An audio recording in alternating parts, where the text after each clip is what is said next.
Welcome to today's Explainer.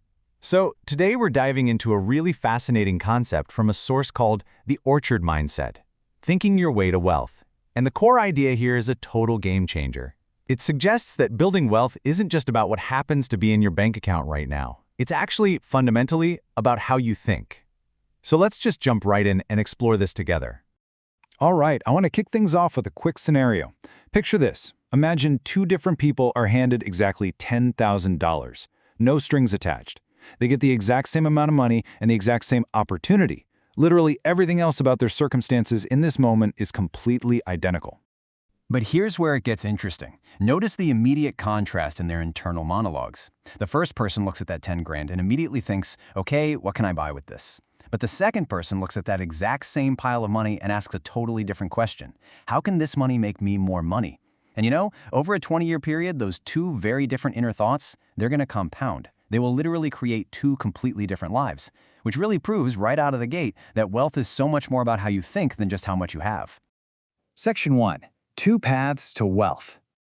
So our source introduces us to two 28-year-old engineers, Ethan and Lucas. Now they earn identical salaries, they work very similar jobs, and they both just got the exact same Friday afternoon performance bonus. But right away, their paths diverge. Ethan immediately goes for that instant gratification. He hops online and starts browsing for a luxury watch to reward himself.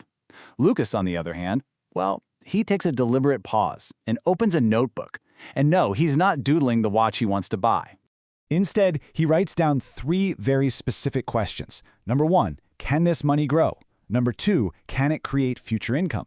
And number 3, will this purchase still matter 5 years from now? Now, I want to be super clear here. Neither path is inherently right or wrong in some moral sense, right? Treating yourself to a watch is definitely not a crime. But I have to emphasize this. Lucas's questions are deliberately leading him down a completely different financial path than Ethan. Section 2. Consumers versus owners. To really grasp this shift in mindset, imagine someone hands you a fully grown apple tree. You basically have two choices here. You could pick every single apple today, right now, which, hey, that'll give you one really fantastic meal. Or you can take the seeds from those apples and plant them. Step 1, you treat the money as a seed. Step 2, you grow a new tree through investment. And step 3, you cultivate an entire orchard, which represents true wealth. Wealthy people view their money as a seed to multiply, not just some reward to blow at the end of the week. Let's make this real for a second. Imagine you're walking into a really busy, crowded shopping mall this weekend.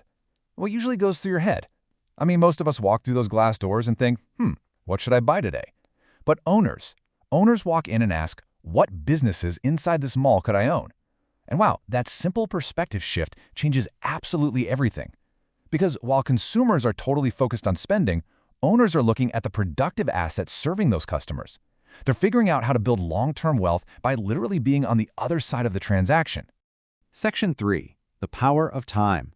Our source actually illustrates this beautifully by comparing two very different clocks.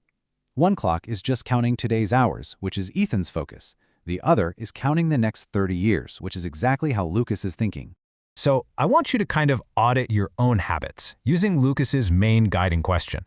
Will my future self thank me for this decision? Now, let's be realistic. Thinking long-term doesn't mean you just lock yourself in a dark basement and never enjoy life today. Not at all. It simply means recognizing that the choices you make today are actively shaping the opportunities you're going to have tomorrow. It's all about balancing today's joy with tomorrow's freedom. And you can so clearly see how this plays out in their daily routines. Just look at how they spend a typical Wednesday evening. Ethan is crashed on the couch, endlessly scrolling through an algorithm that's just perfectly designed to feed him short entertainment videos. Meanwhile, Lucas is spending that exact same evening at the local library. Now, both guys are relaxing after a long day at work, but one of these habits is slowly compounding into really actionable knowledge, while the other is just passing the time. I mean, just look at the rapid-fire list of topics Lucas is absorbing during these library visits. He's diving into investing, business, economics, psychology, negotiation, leadership, the whole shebang. And this continuous learning is absolutely crucial because knowledge improves your decisions, and better decisions consistently improve your financial outcomes. Honestly, learning is one of the only investments out there that pays guaranteed dividends for the rest of your life. Section 4. Systems, Storms, and Growth. This is where we shift gears a bit to look at how we build resilience. Think about riding a bicycle up a really, really steep hill. You basically have two options. You can either just pedal harder and totally exhaust yourself, or you can stop and add gears to the bike.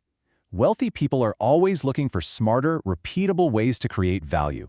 Instead of just working longer and longer hours, they improve their systems. They automate their savings. They automate their investing. They build multiple sources of income, and they develop highly valued skills.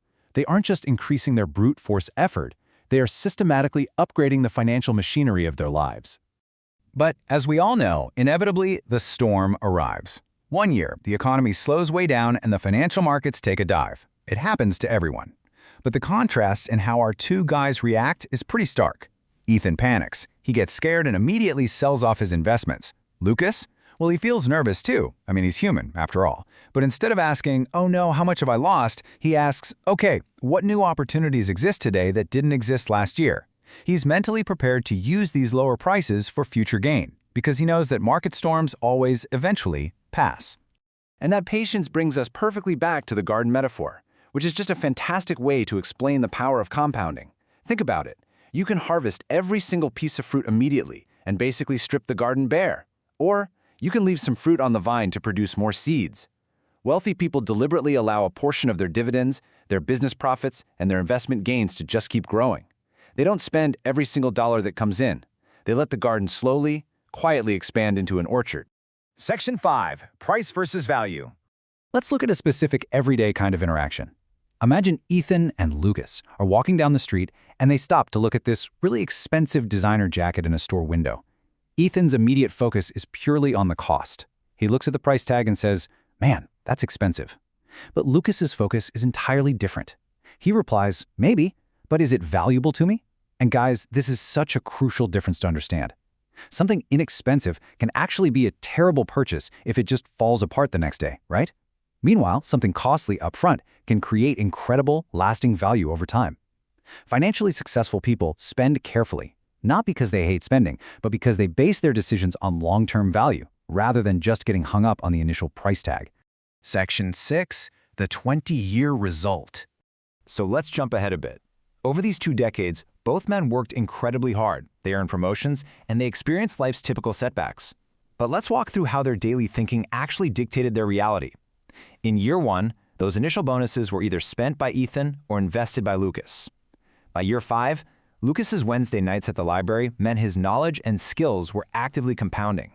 Fast forward to year 10, when that economic storm hit, Lucas was buying assets at a discount while Ethan was busy panic selling. And now, by year 20, those built assets are generating steady, reliable income. Basically, Ethan spent 20 years mostly exchanging his time for money. But Lucas's wealth grew quietly, decision after decision, as he gradually built up businesses and investments over time. So, to recap the core lessons we've covered today, here are the main pillars of the orchard mindset.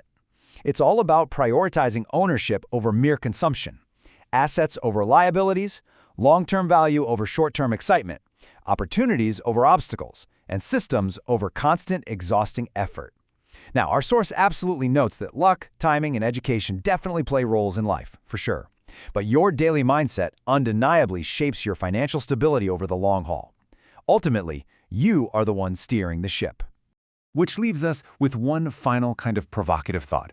The very next time money enters your life, whether that's a paycheck, a bonus, or even a gift, I really want you to pause for a second and ask yourself, will I spend this or let it grow? Take a moment to reflect on your own habits, because changing your financial future really does start with changing your mindset. Thank you so much for hanging out with me for this explainer, and I will catch you in the next one.